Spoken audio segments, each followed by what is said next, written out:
Anderson. I'm president of the Connecticut chapter of ASPA, the American Society for Public Administration, which, if you're not a member, I strongly encourage you to join. I thank you for coming today to our program on legislative update on transportation issues.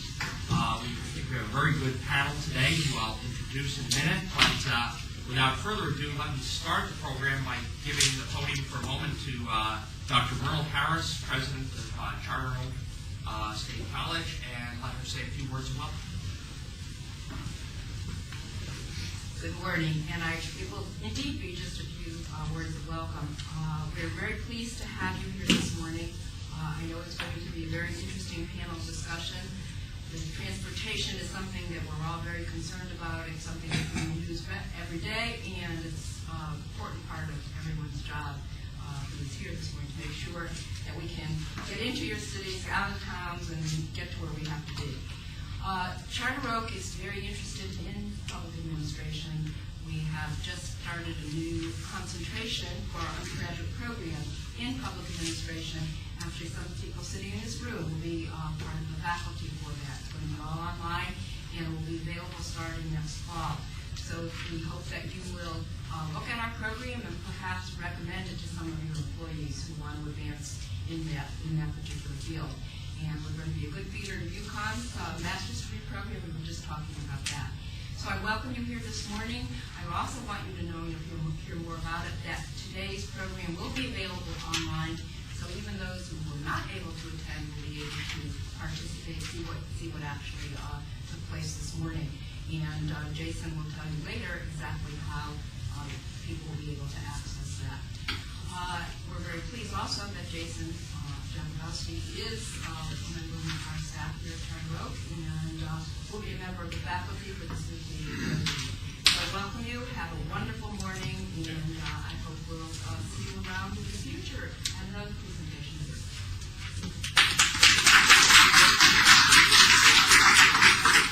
Thank you, Dr. Harris.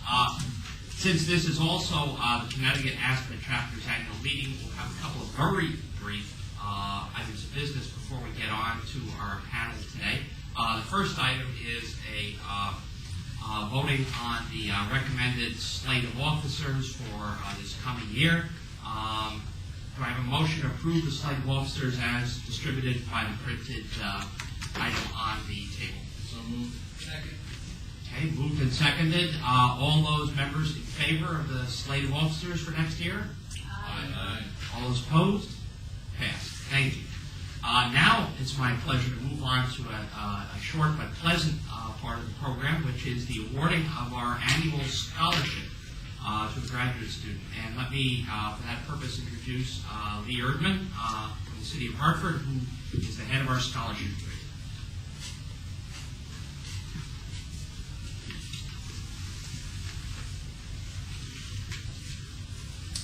Thank you very much, Paul, and good morning, everyone.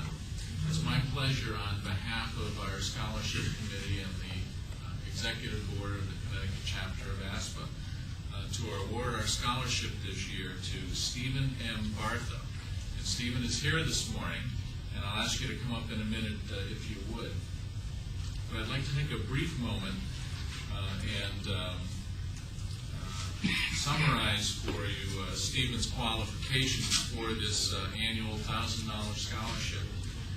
Stephen is a first-year student in the MPA program at the University of Connecticut, and he has a tremendous amount of experience behind him. He's been involved in the Teach for America program in Louisiana as both a high school English teacher and a literacy learning team leader. He did an internship in the American Embassy in London, England. He was co-founder and co-editor of the North Central Michigan College's Informer.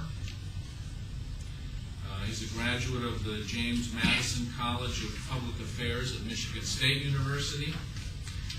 And he's also found time to do a variety of volunteer activities. He's been a volunteer in Mexico and Haiti, and he's done tutoring in Lansing, Michigan, and Petoskey, Michigan. And I'd like to conclude by reading one paragraph from Stephen's statement of purpose in his application for this scholarship. I think it's a pretty powerful and uplifting statement. Observation and experience suggest that decision makers sometimes forget or ignore from where their authority to make decisions is derived. In my life, I have been affected both by leaders who fit this mold and who shatter this mold. I am ready to work relentlessly to help citizens maintain control and direction of their community. I will strive to balance, serve, and protect the interests of the individual, the business, and the neighborhood. As I begin my career in local government, I will be cognizant always that power is derived from the consent of each and every individual. Stephen, congratulations, and please come up if you would.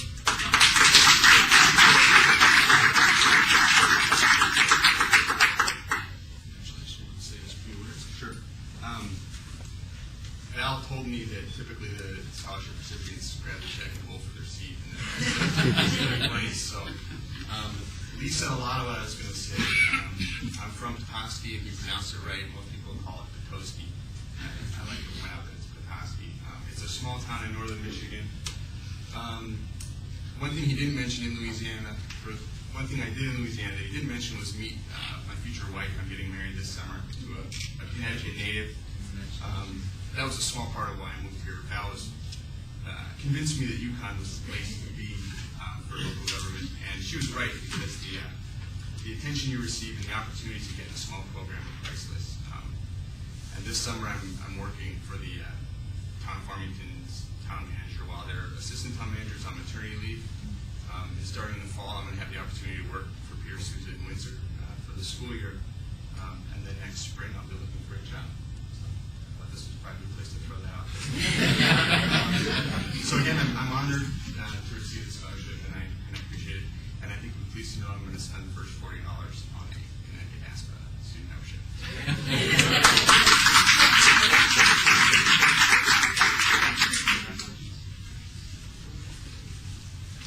Congratulations again, Steve.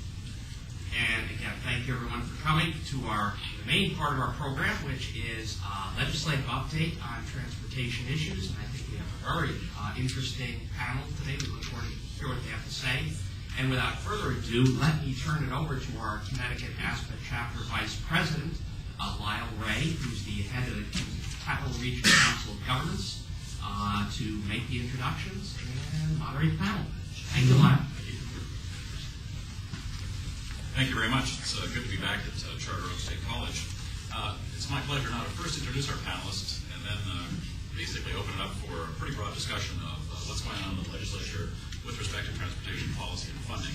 We're getting to that time of the year where we have a month, perhaps, to finish things up. Fingers crossed in terms of transportation. So let me just introduce our panelists from my left. First is State Representative David McCluskey, Assistant Majority Whip, serving the 20th Assembly District in West Hartford. I'll keep this short, otherwise we'll be here all day. Who survived a little fender bender on the way in here, so thank you for persevering. Next to him is Senator Donald DeFranzo. Since 2002 has represented the 6th Senatorial District, where we sit today. Also a past mayor of Britain, where we are, and a lot of connections there, and also has a background in the Office of Policy and Management. Welcome, Senator DeFranzo. Finally, to my left is newly appointed, I guess we can still say that, Deputy Commissioner Albert Martin from the Department of Transportation. You're still new for 6 months. Maybe it's the miles, not the year. Who was appointed in March by Governor Rell as Deputy Commissioner in the Department of Transportation for Transit-Oriented Development. Just say a bit more about him because he may not be as familiar a face as the other gentlemen here who've been here for quite a bit of time. He has a background, master's degree from Michigan State University, and served as a consultant in a variety of organizations. Was the Director of Transportation for the City of Detroit, and was responsible for providing transit services to area of formerly people in the metropolitan area. So we look forward to hearing remarks from all of them. And maybe we can just start, since Senator DeFranco chairs the Transportation Committee in the Senate, maybe we can put him on the spot first. That would be fine. Just in terms of the issues that are emerging and things that are on our table, then we'll do a sort of jump all from there. So, Senator. I think I can do it from here. Do you need me there for the TV? Do you need it for the audio? You need it for the audio? Sure. Yeah. Well, I'm glad to join you this morning. I want to congratulate Steve.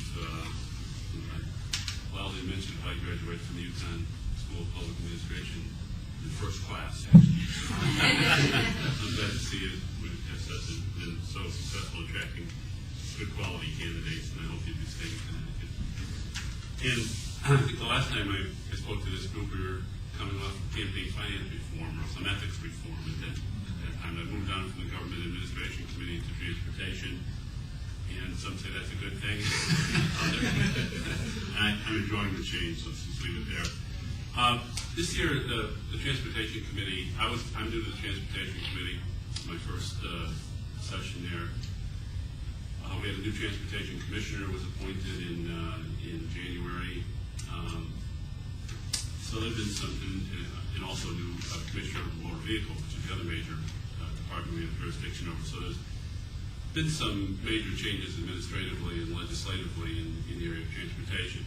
But as the session rolled out, I think we handled many bills, but I think the ones that would be most significant to talk about are the developmental bills and the capital spending bills that sort of bubbled up through the process.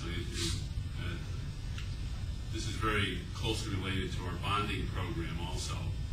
Most of what we do in transportation funding is through special tax obligation bonds. And so I also chair the bonding subcommittee of the finance committee in the legislature. So this is a good match. And David chairs the transportation. He's the House chair of the transportation subcommittee on bonding. So these programs run together quite closely. But we ended up with about, I think it was 4 bills that we reported out of the Transportation Committee that really captured most of the capital and programmatic initiatives this year. And they're overlapping bills. And this happens because the leadership in each House puts forward a transportation initiative. And while they're quite similar in many ways, there are differences. And those differences end up being reflected. They really identify the differences in the bill. So we have a bill that was put forward by Don Williams. We have a bill that was put forward by Jim Amon. We also had a bill from the governor. Not to discount that, but we had a bill from the governor as well. And we also had a committee bonding bill, which was sort of general, I wouldn't say strategic. They were not strategic transportation projects, but projects of local interest. So we really had those 4 bills where, as the process is going forward, we've begun to meld those bills into what now are really 2 bills. The Speaker's bill, which is 6366, and the Senate bill, which is 1133. And I'd say virtually all of the serious transportation initiatives and major spending are in those 2 bills now. The Don Williams bill is out there, 1401. We may ultimately use that as a vehicle for the final bill, but almost everything that's in 1401 is in one of the other 2 bills. So, and just to give an idea of what's happening, we're coming off of 2 years of very aggressive transportation funding and initiatives in the state of Connecticut. And about $3.3 billion has been put on the table in the last 2 years. This year, the 2 bills we're looking at are in the range of $600 million to $700 million in new authorizations. So it's not quite as aggressive as the past 2 years, but is intended to maintain the momentum from the past 2 years. And some of the things that are being put forward are consistent with the Transportation Strategy Board planning document, which came out earlier this year. Some are a little different, but there's a general consistency there also. But there are some initiatives that are worthy of note. One is, I think in the Speaker's bill, for example, there's a new interest in looking at our rail freight system in Connecticut, which is somewhat antiquated and is in need of major repair. So there are monies in there to take a look at our rail freight system, conduct a study. There are monies to look at the I wouldn't say look at, but to actually upgrade our transit district system. One of the areas that's been sort of overlooked in all these initiatives in the last couple of years is the most, I'd say, the system we're probably most familiar with is when you go downtown, you see people waiting for a bus to go from point to point. We have not funded that in any particularly strong way in the last couple of years. So in these packages this year, there is a commitment of about $40 million a year for the next 5 years to fund new capital equipment for all of our Connecticut transit districts, upgrade those systems, bring on new technology, hybrid buses, etc. And also money, about $12 million a year to expand services, to increase the number of runs in the various districts, increase weekend service, increase service from major population centers to work sites, and increase connectivity between rail depots and bus depots to points of employment. So all that's in that package. And I think that's an exciting piece of it, which has been overlooked in the last couple of years. There are also major initiatives like a new transit center in Stamford, a new transit center in Waterbury, new initiatives in the area of transit-oriented development, which we continue to try and evolve and work on. The administration has talked a lot about smart growth, but has not put a lot of money on the table this year for transit-oriented development. And we've been working very, very closely with DOT and Commissioner Martin and others, Lyle, in fact, to try and come up with a program where we could identify maybe 5 pilot transit-oriented development programs in the state of Connecticut, so to jumpstart that process. And so that's a very serious initiative. And there are many other projects also. Trying to put some more money between New Haven Airport.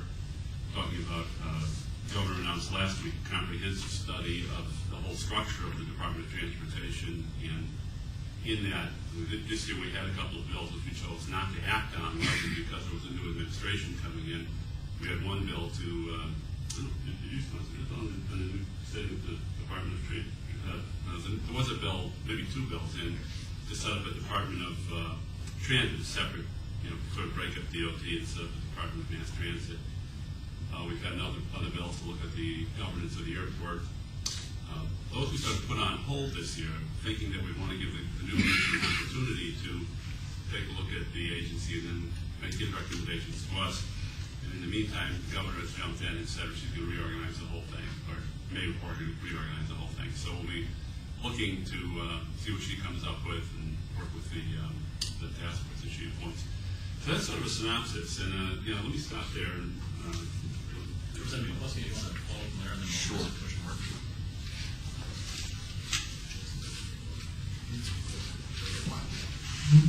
Thank you, and it sounds like getting into an accident today that I wish the busway was working so I could walk the Elmwood busway stop and gotten off at the Central Connecticut busway stop, and it would have been better for my health and better for my car. I've been a state representative since 1999, and I thought I'd just start by reflecting on one of the first things I remember with Speaker Moira Lyons, who was instrumental in setting up the Transportation Strategy Board and really trying to have the Department of Transportation reorient its focus from highways to rail and bus service. She was in a hearing room, and I remember her showing a stack of all these transportation studies and reports, and she said it was about time that we got going on doing stuff. I guess my observation would be it's been 8 years since there, and we still are really just now beginning to move forward on transportation. It was that difficult to do, and that's not really a criticism of the DOT. I think it's mostly a criticism of the former governor, John Rowland, who did not build one or buy not one new car for the New Haven line in his entire administration of almost 11 years, and a lack of engagement by the General Assembly. And really, in spite of Moira Lyons' leadership in setting up the Transportation Strategy Board, I don't believe it really got its legs until we put it under the Office of Policy and Management and really had that office start engaging the department in a dialogue over change. I think, and also, you know, in all fairness to the DOT, they've been beset by a lot of challenges. They've been beset by a reduced amount of federal money. There's been a lack of the state money. Layoffs and early retirements have devastated the Department of Transportation. And also, and this will be a little bit of criticism, I do think there was a mindset that's still pervasive in the DOT that it's about moving cars through the state of Connecticut. And it's only now that I believe that there's some buy-in at various stages of the DOT. I would say mostly at the top. I'm not sure it's filtered all the way to the highway engineer who's designing roads in terms of saying that no, it's not just about designing a road to move traffic from point A to point B as fast as possible, but it's how does that road interact with the community? How does it make for pedestrian safety? How does it do for bicycle safety? How does it do for the quality of life of the neighborhood? And I think we still have a long way to go in challenging the DOT to do that, because I do believe that how we design roads have an enormous impact on communities in terms of the safety and the quality of life. I wanted to talk, I guess, on two major things. First is that you can't, as planners, you know that you can't look at transportation in a vacuum. That it's really all about regional planning. It's about affordable housing. It's about brownfields redevelopment. It's about the preservation of open space.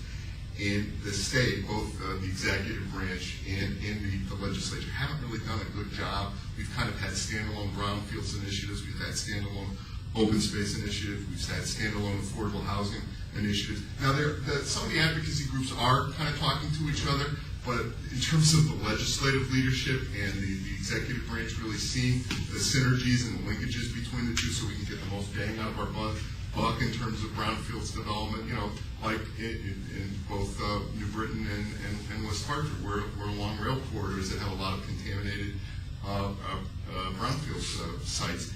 If we remediate them and put in affordable housing where appropriate, if we put other concentrated developments, if we change our zoning and building codes in such a way that we can concentrate development along those transit corridors, we will make the most bang for our buck out of our investments that Senator DeFranco and the Speaker Raymond and Don Williams championed in the last year. I would also say, just to kind of argue that I don't think our commitment has been reduced this year. I mean, the dollar amount has, but we're not sure that the DOT can handle too much more than what we put on their plate last year and this year. And that's not a criticism. I'm just saying we put in a lot of things on their plate to do, and we haven't, as a General Assembly or the executive branch, really restored them to any kind of the staffing levels that they need to do the job we have. Number two, quite frankly, and this is going to be a midterm problem, the Special Transportation Fund and our two biggest, the gas tax and the petroleum gross receipts tax, they are not, even with the high gas prices now, I don't believe they're going to generate enough once we actually get the New Haven to Springfield line in operation and the New Britain to Hartford busway. I think we're still short some significant revenue that we have not yet addressed in that. I want to let the Deputy Commissioner finish remarks. I would just say that the last thing that I find, a little bit troubling, and again, it's just because we have not been engaged in this, is, we're a small state. I keep telling people, we're a small, wealthy state, right? And a small, smart, wealthy state. But we have not done a good job of talking to our other surrounding states in a very comprehensive way. Just last month, Senate President Don Williams and Speaker Raymond actually sat through, for the most part, a rather lengthy Southern New England Transit Summit, which was the first time we had a bunch of people that were the policymakers. I know the DOTs from around the state, from around New England meet regularly, but at some level, you do need the engagement, i.e. the tax money and the commitment to start talking to each other. And the most obvious for me is, dealing with the cross-Hudson connection for rail, whether that's a passenger rail or a freight rail, or ideally both, and certainly to get our bang out of bucks in New Haven to Springfield line. We certainly need the engagement of Massachusetts to direct that. So actually the person that organized the last transit summit wants to keep up the momentum, and he's having another one in Springfield, Massachusetts on Friday, June 22nd. And we're trying, the particular emphasis of that will be the proposal to do kind of high-speed rail from Boston to Albany, as well as the New Haven to Springfield corridor.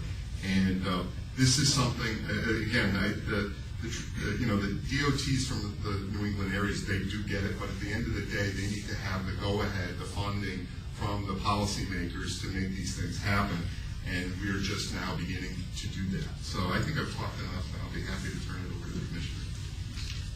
Well, your turn, Commissioner Martin, for your comments.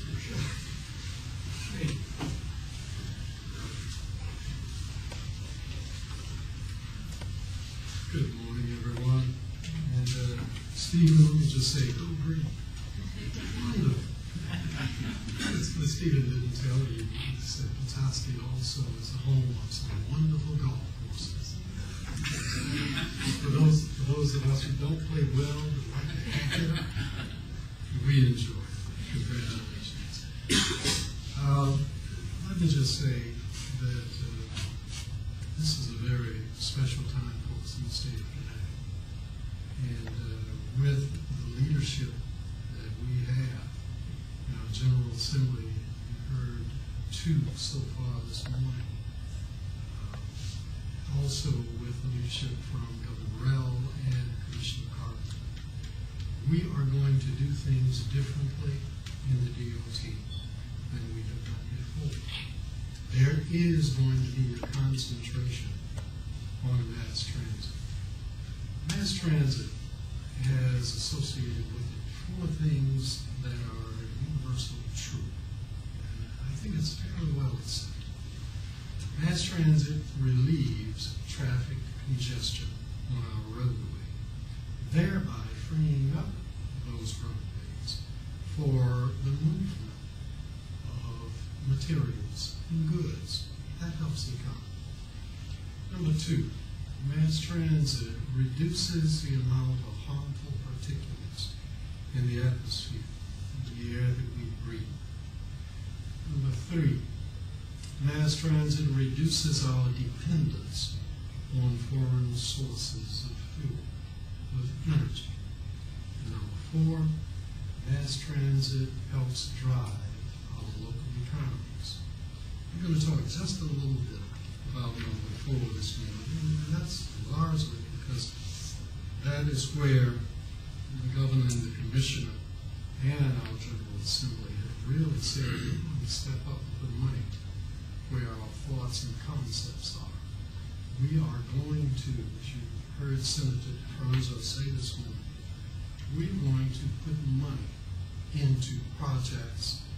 Hopefully, we will do so effectively. The projects will be implemented effectively, and the natural flow of economic development that comes from those projects will develop in our state.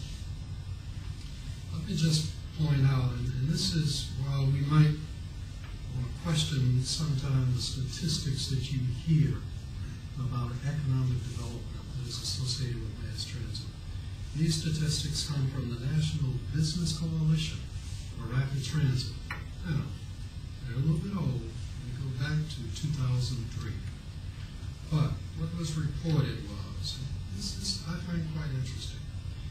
The Washington, D.C. metro system in November, as of November 3rd, 2003, the Metro Washington system generated nearly $15 billion in surrounding private development. 40% of the region region's retail and office space constructed during the 10-year period of 1980 to 1990 was constructed around metro stations. 40%. That's the kind of economic development that can follow mass transit. There is also, and this time you might want to consider it self-serving. Let me assure you, it is not. It is a fact. This goes to, this is attributed to the APTA, the American Public Transit Association. In the year 1999 in Los Angeles, there was a return on their mass transit investment of $6 for every dollar invested. In New York, 1997, a return of 4.3 to every dollar investment. Chicago, 1995, 6 to 1. Rural areas throughout our country, 3 to 1. What that tells us is that mass transit impacts positively the local economy, be it in our urban areas or our rural areas. Obviously, there is a differential there, but nonetheless, it is still a huge return on the investment. What we're looking to do in Connecticut, and it can only be done with the implementation of projects. The time for talking has passed. We are going to have to implement. We're going to have to do it successfully. We're going to have to establish the New Britain to Hartford busway in a fashion that we have intermodalism. There are connections along the right of way where we can tie into rail stations. Let's do it. Let's make sure that in doing so, it's done attractively enough that the private sector then comes in and says, now we want to develop somewhere within a 2 mile, sometimes 3 mile radius of this intermodal facility. We'd like for our residential to be within walking distance. We'd like for our retail to be within a 1 mile, 2 mile radius. Once we get that going, you know, it's an interesting thing. Success feeds on itself. And we will then be able to have this kind of development throughout our state. We're really strategically located between Massachusetts and Boston, New York, of course, the Big Apple. What better location than to show everyone how mass transit development can occur when done right, and we're going to have to do it right in the state of Connecticut. If we do so, while we quoted figures, I quoted figures from major metropolitan areas, they've had some success. We're going to do it in a form of intermodalism, multi-use development. And I honestly believe, and I'm going to submit to you, that it'll be a new day in our state. Our economy is going to benefit. We will have our legislative and gubernatorial leadership to thank for. Thank you very much. We can open up the question. I got a couple more commercials. Following in the footsteps of our very capable student, I sense a political career. I don't know. Anyway, I got 2 or 3 commercials, and all you had to say was send cash. But congratulations. Just a couple of quick points in terms of upcoming events. May 18th in the morning, Hartford Springfield Economic Partnership is putting on our annual meeting. We'll have a guest speaker, Steve Van Beek, who's on leveraging regional airports for economic development. Steve Van Beek is a nationally known speaker on airports. That's free.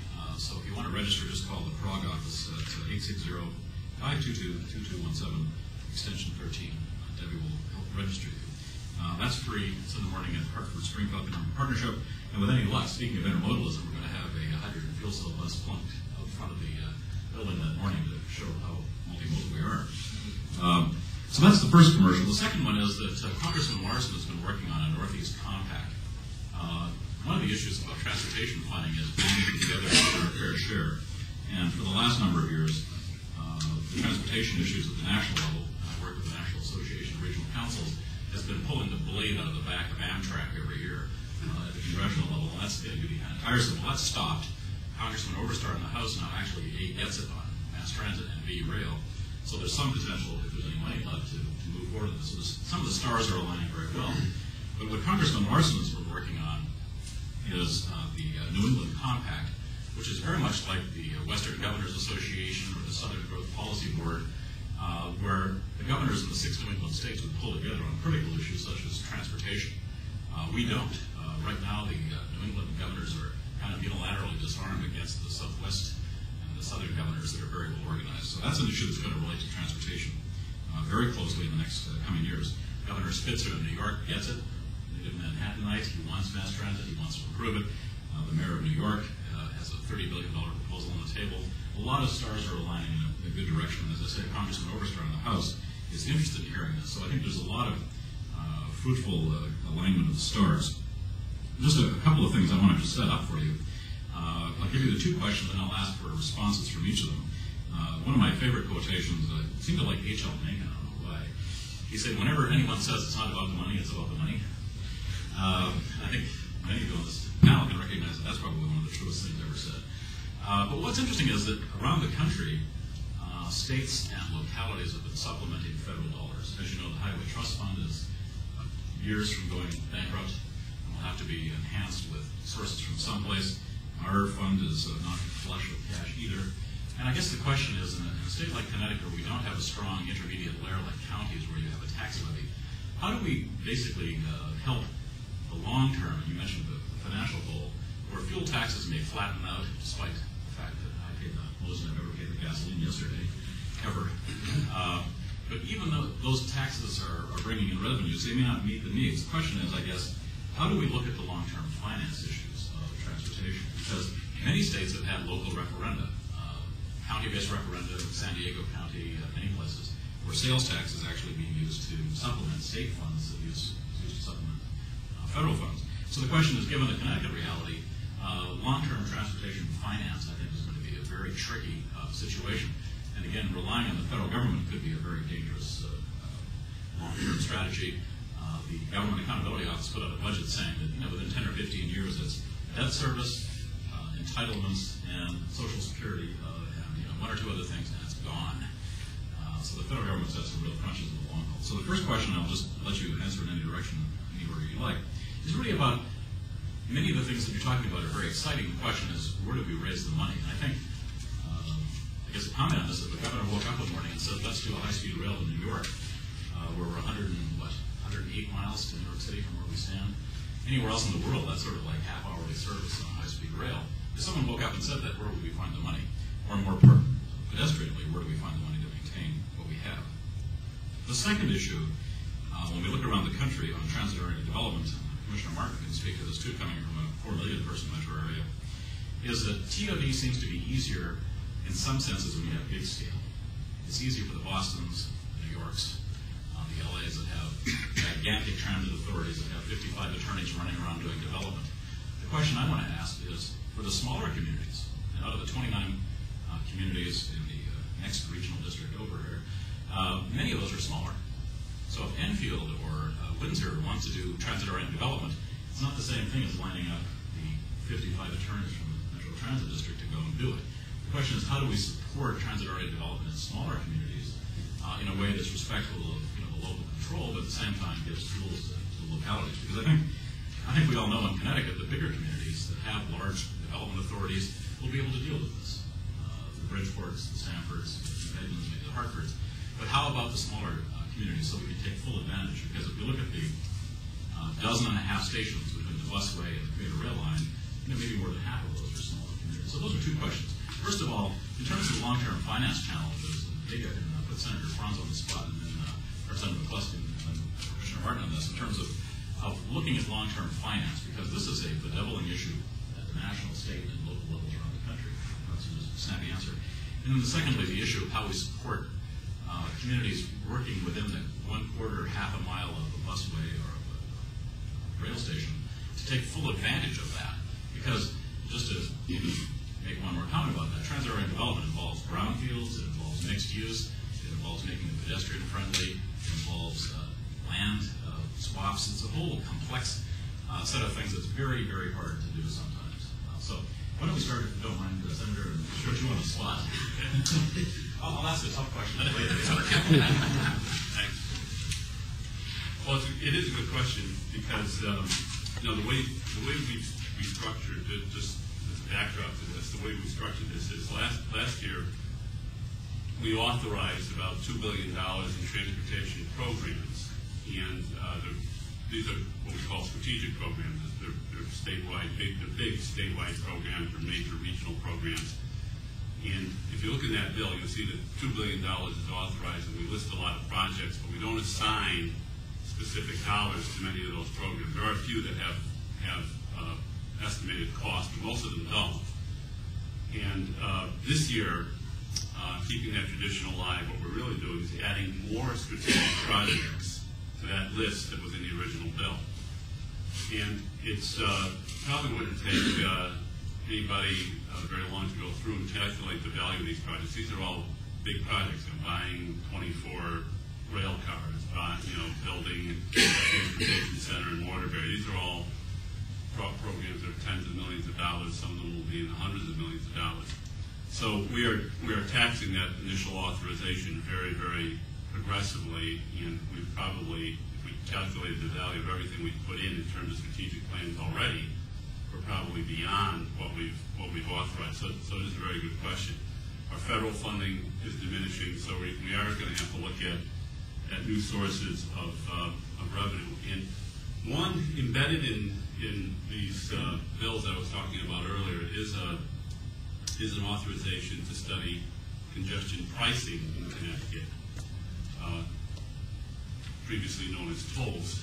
When I say that, I don't want to use that term anymore, but that's pretty much what it is. So we'll be looking at, hopefully, I might be clear about this. In one bill, we have that. The other bill does not have it.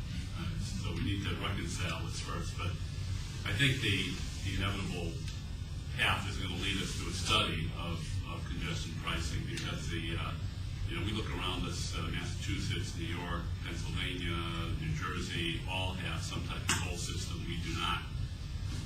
And the rules have changed in Washington on this, and we need to know exactly where we stand on that. There are certainly environmental issues, economic development issues, public safety issues, and revenue issues. So hopefully, we're going to commission this study. We'd like to think we can get it done in a relatively short period of time and for less than what the federal grant was going to be.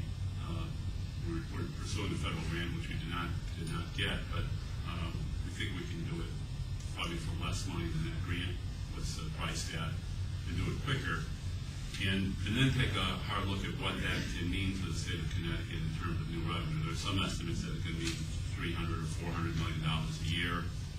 That would be significant revenue for our program, costed out over a number of years. So that is one primary potential source of revenue.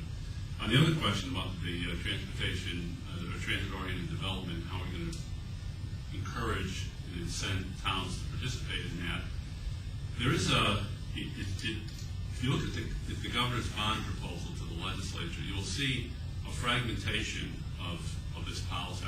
And that's why I like to refer to it, because she has put money in for things like brownfield remediation. She's put money in for smart growth, but it's sort of scattered around to various agencies. I don't really know if that's the best thing to do or not, but there is money that she's put in now for there was a big commission last year on brownfield remediation, and there was recommendations for that, and she did, in her proposal to us, initiate 2 or 3 new programs, and that money is there, but it's scattered out through the Department of Environmental Protection and the Department of Economic Development, and not in OPM. In the Department of OPM, in the Office of Smart Growth, she proposed $20 million for smart growth initiatives, in which we believe transit-oriented development would be a part of.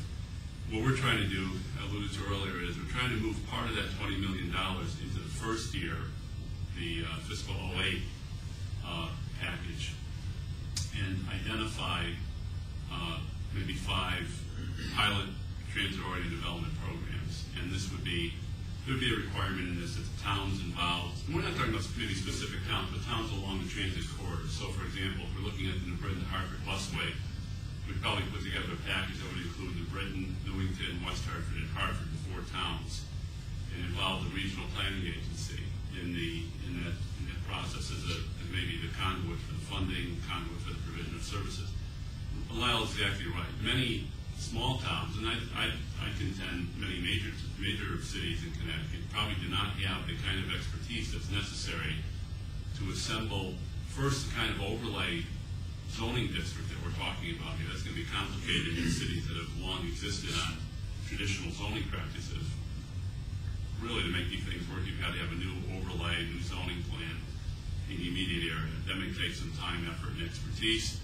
And then, going on from there and trying to assemble capital you might want to have for investment purposes. You know, we were at Central maybe a month or 2 ago, seeing some of these projects, drawing revenues from 14, 15, 20 different sources, various tax programs, various tax credits programs, historical tax credits, housing tax credits, private investment, various state agency investment. And it's complicated. I would contend that despite all the good people we have working in many of our municipalities, we probably don't have the level of expertise that's going to be needed to put all that together. So we're envisioning a system in these pilot programs where the towns along the corridor, or which may be the focus of the major transportation system, would enter into an agreement with their regional agency, come to the state, indicate to the state exactly what they want to use the money for. And this is really more for implementation than it is for pre-planning. We're looking to do this in areas where there has been a good deal of planning already. And now they're looking at the design phase of a project, so that, if you're going to begin to integrate your transit-oriented development planning, you want to do it in the design phase, not after the design phase is over. So we're trying to marry those two. The proposal would go, tentatively, we're talking about going to the Office of Smart Growth for approval. There'd be a series of eligible activities, including planning, assembling capital, maybe the development of the overlay districts. And once that phase was done, we would then open the door to additional funding from the state to provide incentives for the actual development, incentives to private developers to come into the area, or other state grants that might be useful in the immediate area. So that's what we're trying to get at. We've been slowly evolving this pilot program. It's starting to come together. We've been talking to Commissioner Martin and the regional planning agencies, and our leadership seems to be bought into it. We need to have a little more discussion with the governor on it, but it seems to be coming together, and that's probably how we will approach it this year.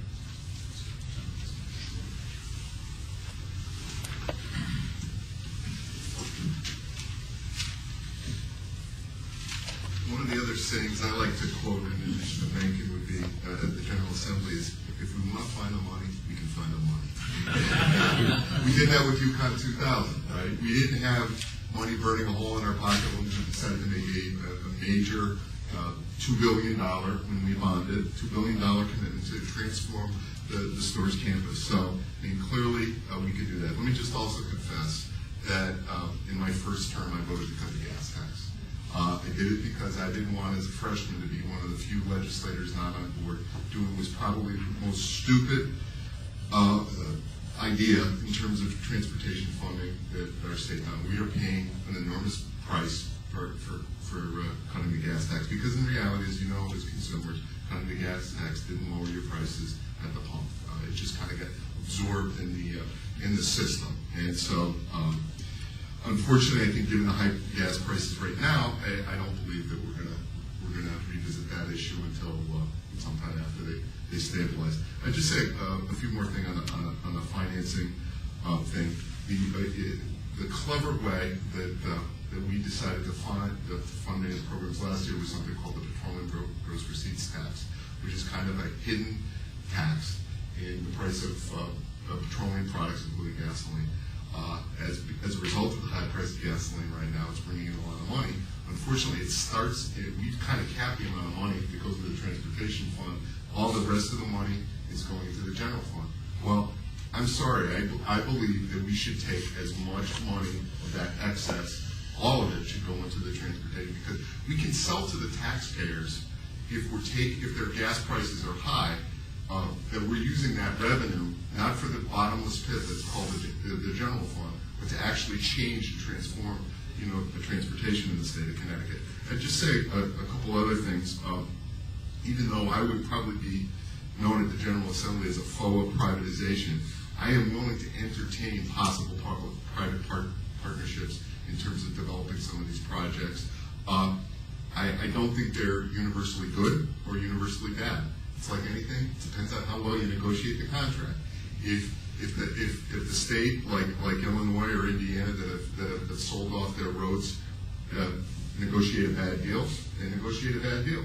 If they negotiated a good deal, it's all to the betterment. The problem is, at some level, if we come up with a proposal that makes sense. And I mean, at the end of the day, what I'd like to say about these public-private partnerships, we're not going away as a state, right? We're not going to get hostilely taken over by Massachusetts or Rhode Island. We're not going to go bankrupt. We're going to be around. We've been around for 300 years. We're going to be around for hopefully another 300 years. Of course, we won't be here at that time. And so we just, if it makes sense to develop those public-private partnerships in terms of financing and construction, I think we should entertain it. I'm not taking it off the table. Lastly, I think, as I said earlier in my remarks, we have to think regionally among the states in terms of both commuter rail and freight rail, and maybe having some kind of multi-region financing mechanism for transportation should be considered as well. I think the MTA current composition and structure has outlived its usefulness for Connecticut. We may want to kind of red circle it. They use that word in state service. It just means you kind of hold it in place. You kind of red circle the arrangement on the New Haven line and the branch line, but that to build other relationships with Massachusetts and New York, that we come up with a different name, whether it's something along the lines of the Port Authority of New York and New Jersey kind of model, where we have to be much more equal at the table. And just to Lyle's point, I remember one of the conversations that has always stuck in my mind and continues to frustrate me regarding transportation is Oz Riebold, who's the former head of the TSB and current head of Metro Hartford Chamber of Commerce, said that one of the comments that George David from UTC said, the best thing for economic development for Hartford would be a one-seat, one-hour train ride into New York. We should be able to do it as a state. The problem is we have obstacles like we have the only dual power cars in the country, AC/DC cars in service, and we only own the line from Connecticut border to New Haven. We don't own New Haven to Springfield. And I will be candid, and I've said this to DOT officials, I don't believe we're going to go forward with the New Haven to Springfield line until we own the line, because Amtrak has been an active obstacle to our state in planning the New Britain to Hartford Busway. And at the end of the day, we're going to need to take over control of that. It's going to be expensive, but we can find the money if we want to do it. And on the other issue, in terms of providing resources to communities for transit-oriented design, I would just say a couple things. First of all, another disappointment that I have in this session is really the lack of focus on regional incentives, regional cooperation. The governor made a dynamic proposal to raise taxes. For a Republican governor to make a proposal to raise the state income tax is truly extraordinary. But just giving more money to municipalities and boards of education is not going to solve or transform municipalities. We have a structure in place that does not make sense. We have 169 independent fiefdoms of municipalities, and we have 107 or so, I think, regional school districts, and it is an inefficient structure for us to do business. Now, are we going to have regional government? No. Are we going to be merging hostile takeovers. So West Haven will be once reabsorbed into the city of New Haven, which, as many of you know, was I think that was the last community to separate from a previous municipality. I think it was like 1921. Okay, what do you think New Haven would be a lot different if it had the West Haven in it, and North Haven and East Haven? Do you think Hartford as a community would be different if West Hartford, Weathersfield, Newington, and Bloomfield were in it? In terms of talking about concentration of poverty, all of a sudden we look a lot different, don't we? Because we've drawn such narrow boundaries. Hartford looks like it's a concentration, and it is, of poverty. But if you think of Hartford as the region, all of a sudden we look a lot better compared to other areas. Now, having said that, we can't force municipalities to cooperate. We are a land of steady habits, but I believe we should, at the state level, dangle as much money on cooperation and disincentivizing. That's a word we use in West Hartford, disincentivizing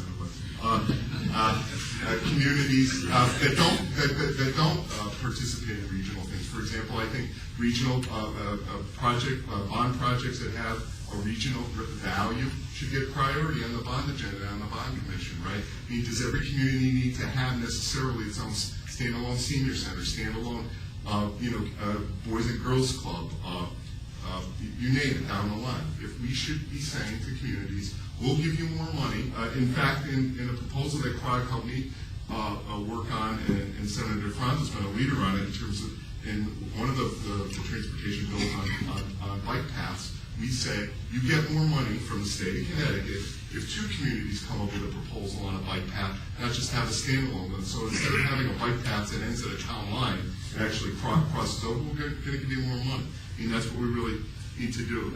The last thing I would say is that we've been woefully negligent of using our schools of higher education like Central and like UConn. I must confess that I didn't know of the existence of the Connecticut Transportation Institute at UConn until quite recently. We have actually a bunch of faculty members that know stuff about smart growth. We also have, and I know Lyle's worked with these people at UConn that help communities do planning and talk about zoning and geo-mapping and all that stuff. But we really haven't, at the state level, made the commitment and funding to accelerate that coordination. Central has the Institute of Municipal Studies. There may be stuff that we can have that institute do. I know it's kind of in a limbo state, or that's my understanding, that there may be a transition would be a better word. We need to use our higher education centers to help our state and our municipalities do a better job of planning and coordinating and stuff like that, because they have the brain power. We've made an enormous investment in higher education as well as transportation. We should see where there's synergies to do that, because I agree with Senator DeFranzo. I mean, OPM kind of got devastated in the 90s. We kind of eliminated the planning function at OPM. We're only now just rebuilding it. But I think even with a renewed commitment at OPM to actually do planning and coordinating among state agencies, which I think is the other thing that OPM, it is about the money. OPM does get the attention and force cooperation among state agencies that want to fill position counts and want to get their quarterly funding. So, I mean, I do think that OPM needs to, force DEP on open space, force DECD on brownfields, force the DOT to work together on those issues that give us synergy on these areas. And again, working with the higher ed units to with OPM and the state agencies and the planning agencies. The real lack of planning or regional cooperation has cost our state so much. I just, the commissioner ran a public transit system in Detroit area that is bigger than the state of Connecticut, okay? And that's really, I always tell people the population of the state of Connecticut is about the size of the borough of Brooklyn, okay? Geographically, we're the size of counties in the Midwest. We have to have, taxpayers need to demand more from our state in terms of accountability. And again, does that mean is West Hartford going to merge with New Britain and Hartford? No way. It's not going to happen in my lifetime. But we can force cooperation that doesn't threaten core values in the community that we have in ways that achieves economy skills. I know COG has accelerated, having sharing of public works equipment among not every town has to have a brand spanking new bulldozer, for example, right? Or whatever the issue is. And it takes a lot of work. It has to be consensus driven when you do, but it's something that we have to just accelerate and incentivize in funding level. I don't believe that the governor's proposal right now to just plunk more money into municipalities to lower property taxes is going to do enough, because my fear is that's just going to get absorbed too into an inefficient structure of municipal government, and especially boards of education, which I will say I've been more and more frustrated with because they don't apparently have the taxing authority. They apparently just pass on to towns. Here's the bill, go pay it, right? They have no accountability because they don't have to raise taxes. And like in my town of West Hartford, Lyle's town of West Hartford, education has gone from, I think, the mid-50s or high 50s to 65% of our total board and town budget. And our town side has been cutting and cutting and cutting till we have department heads answering the phones now. Some of our agencies in West Hartford, and so we have to force boards of education in towns to be as efficient as possible. I think most of them are, given the unfair, inefficient property tax structure. We have to incentivize them to do things more in cooperation with each other. Thank you very much. Mr. Martin.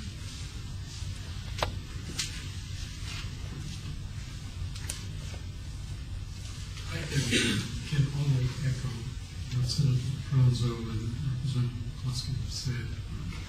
Not only because they are our funding source, but because what they say is true. When we look at funding in the public sector, we always say taxpayers just not going to accept it. The taxpayer will vote for it. If they try to raise their taxes, who knows? I may be looking for another job next election. In some instances, that is true. I come from a state where we did have a recall because in the Michigan legislature, we had 2 representatives to vote for a tax, and they were recalled. However, let me hasten to add, it is my strong view that when the taxpayer knows where the dollars are going, and when there is an education as to how that money is going to be spent, and we can track it, usually they will go along with it. So I think there has to be an attempt to make sure that people understand what their tax dollar is going to be invested in. In mass transit, you can show the investment, you can show the return. And I think that's a successful approach to trying to do it. Now, many areas around the country for mass transit employ a sales tax, a lot of the major metropolitan areas.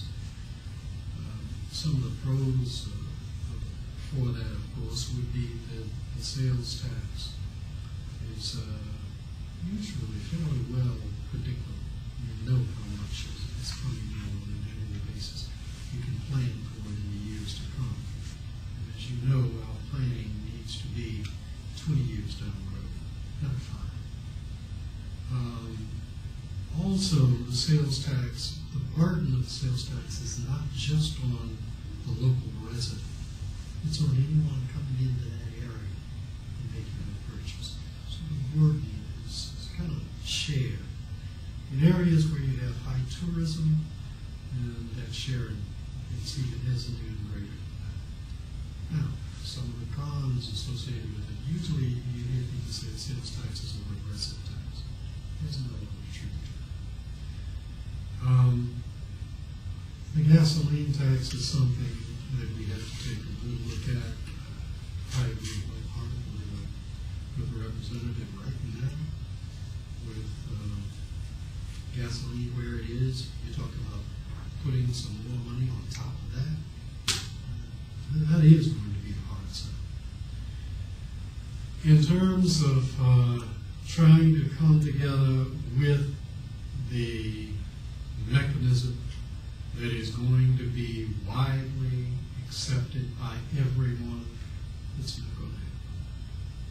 There will be people who are going to say, no, I just don't like it. All we can do is put forward the best case as an investment in our improved future, in improving our quality of life, our economic base, and then hope that we can sell the vast majority of the taxpayer on that mechanism as a way to go. In terms of how we can handle it while with the smaller communities, there's no doubt about it. Having the regional approach is really the only way to go with the state DOT and the local council and government serving as a coordinating entity that pulls it together, make sure that no one benefits at someone else's expense, and that the benefit is shared throughout that particular region. I think Representative Pulaski said it best to do it while preserving the local interest as best you can. Well, it's almost your turn to ask Q&A, and I wanted to recognize Jennifer Carrier. Say hi, Jennifer. Jennifer is the face of Shared Services Public Works Equipment Sharing. So she's out in the trenches with the agreements on making this happen, and I certainly want to make a pitch here for why Shared Services intended are critical. We're ready to do a lot more in Prague. This past May 1st, we launched our regional geographic information system for the 29 towns. For every town, you now have your parcels. You can look at your house on the web. And I found there's a car in my driveway. I don't recognize it. So anyway, I wanted to recognize Jennifer and thank her for that work. So it's almost time for Q&A. I just wanted to mention one other quick point, and that is that the Institute for Municipal Research across the street at CCSU, we're penciling in a fall working conference. We've had two of them before. We've had one on transportation finance and then one on transit development. The next one we're thinking about is buses for the 21st century. The very little secret on mass transit is that as flashy as busways and commuter rail are, the backbone of any mass transit system anywhere in the world, the Londons, the Parises, the New Yorks, are buses. And making buses attractive and acceptable with new kinds of buses is really important. And as I say, if you do happen to come to our Hartford-Springfield Economic Partnership meeting on May 18th, you'll see a hydrogen bus where the only noise you hear is the air conditioning system, which is really amazing. And when I saw these at the World's Fair in Hanover, they had to put beepers on them because people were walking in front of them. So rather than the 40-foot buses that are so noisy you can hear them, like a mile away, these things are creepy. They kind of creep up on you. So it's sort of like the very, very quiet thing to add. We're literally going to put a beeper on it so you wouldn't walk in front of the bus, which is a bad thing. So now it's time for Q&A. If you would identify yourself, and if you have a member of the panel you'd like to direct your question to, please do so. And we may ask the panelists to repeat the question if we use the mic for the tape. Please. Lee Irvin, City of Hartford. I have a question for Commissioner Martin. If the legislature is successful in providing funding in 07-08 for transit-oriented development projects around the state, Commissioner, what would you see as the timing of getting that program organized and getting an application process in place and actually getting money out there on the street and the local level? The question is, if the legislature is successful with the appropriations, I'm going to change it just a little bit. Instead of if, when the legislature is successful. Realistically, we are looking at a number of projects already that have been planned that we are able to pull up and go immediately to the federal government with state match and say, we now have this program, we then are making application for federal funds, we have the state match. I'm not going to tell you it can be done in 6 months, but I am going to tell you that we can start it realistically about 12 days. Thank you. Yes. Val? Valerie Rogers, Department of Public Policy at UConn. I like hearing what the panel has said in regards to education. Certainly there's lots of faculty at the universities around the state that certainly have expertise. I guess part of when I hear about the education, it's easy for consumers and taxpayers to say, oh, there's another pothole, or gosh, there's no bus line that's going to connect me to where my job is going. I guess I'm interested in knowing about getting the public educated about what are our options, what kind of marketing plan, what kind of way to let the taxpayers know. Do you want to start with that, Commissioner? I'll start. One of the best techniques that I know of getting the word out and getting people to see that what you have been saying is a fact is to have a successful project.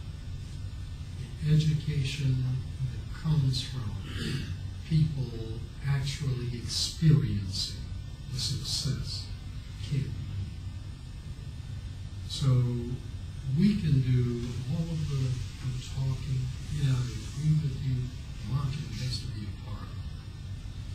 But from the transportation lexicon, it's where the steel hits the track. And that that is going to educate people that this is in our long-term best interest. It is improving the quality of life. Nothing is going to say that better than a truly effective busway between Britain and Hartford that connects with a rail station somewhere along the way, and we see intermodalism in fact, and we see development begin to come out. Other questions? Yes, please. Dave Lee, Connecticut Transit, this would be for the Senator and Representative. A feature of one of the bills in the legislature this session was to provide free fares for senior citizens on buses and trains all over the state. Do you see that as likely to be in the final bill?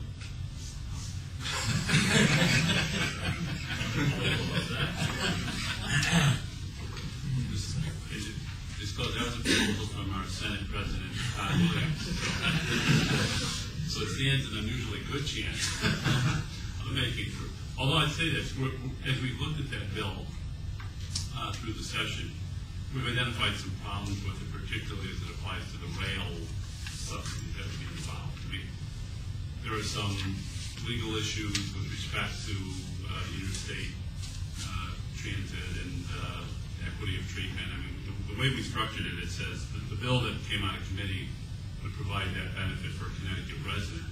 And the interstate rail system, there are some legal issues which could be limited only to Connecticut residents, which then opens up the question, well, how big a program could it be if we now have out-of-state residents being required to get that same subsidy? There's also questions of whether Metro North would even implement such a thing, given that those kinds of restrictions.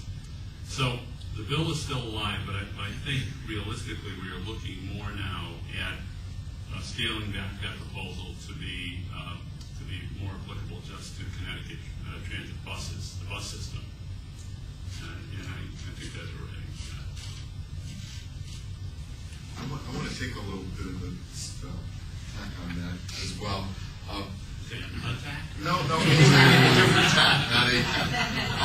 First of all, I think what Senator Williams was trying to do was to build a constituency for bus service, and I think that is a commendable thing. And you know, it's just the devil is in the details. I do believe, because we do subsidize transit for seniors already, that really, I don't think price is the obstacle for seniors. I think it's more the frequency of the service and the quality of the service that we have. But I think the first thing that I think, and Senator Williams can be the leader on this, is to maintain and enhance the program that was set up a couple of years ago with Senator DeFranco and Senator Ciano to fund expanded dollar rate service. You know, this matching program that's done regionally. My understanding is the DOT likes it, that the municipalities like it, and more communities are applying for that money. So I think Senator Williams can be a leader, because coincidentally, many of the towns that have not yet applied for that money that we started a couple of years ago are from Eastern Connecticut. So I would strongly encourage Senator Williams to be the leader on that issue. And quite frankly, maybe what we need to do, you know, as Senator DeFranco said, we put in at least one of the bills, $12 million for expanded operating money for buses. Maybe seniors need to be part of the decision-making process on how we expand the service. Because I'll tell you, I don't know what I'm buying exactly for $12 million. I got this Urbatran report that was funded by the Connecticut Fund for the Environment, and they told me about, you know, this is how much it costs to do off-peak hours and frequencies and stuff. But we have such a hodgepodge system in the state. I mean, again, the commissioner has the opportunity to kind of shake up the system. You know, we have Connecticut Transit, which is a wholly owned subsidiary of the state of Connecticut, essentially. We have all these other private carriers. We have transit districts, and yet half the state of Connecticut has no bus transportation. So, to me, maybe what we can use with some of that money that the senator has committed to, which I mean, it's a huge amount of money. $20 million in general fund money is serious capital. Maybe we work with senior groups throughout the state on what groups make sense for them to, you know, get them off the highway so we can drive faster. I think we're coming to the end of our allotted time. I think just in terms of a comment on mass transit, Commissioner Martin mentioned one of the major drivers for transit is so that people will use it so we can all drive faster. And gotta laugh, my jokes are the worst. The actual example of that recently was that the orange bus line in northern Los Angeles actually has shown improved freeway mobility and speeds on the 101. So it actually works. So it's very important. I want to thank everyone for coming today. We will put the link to this event up at the CROG website for sure, as well as the Connecticut ASPA site, and www.crcog.org. As soon as this link is available to this event, if you can share it with your family and friends and passers-by, that would be great. Let's thank the panel for this presentation this morning. It was very helpful.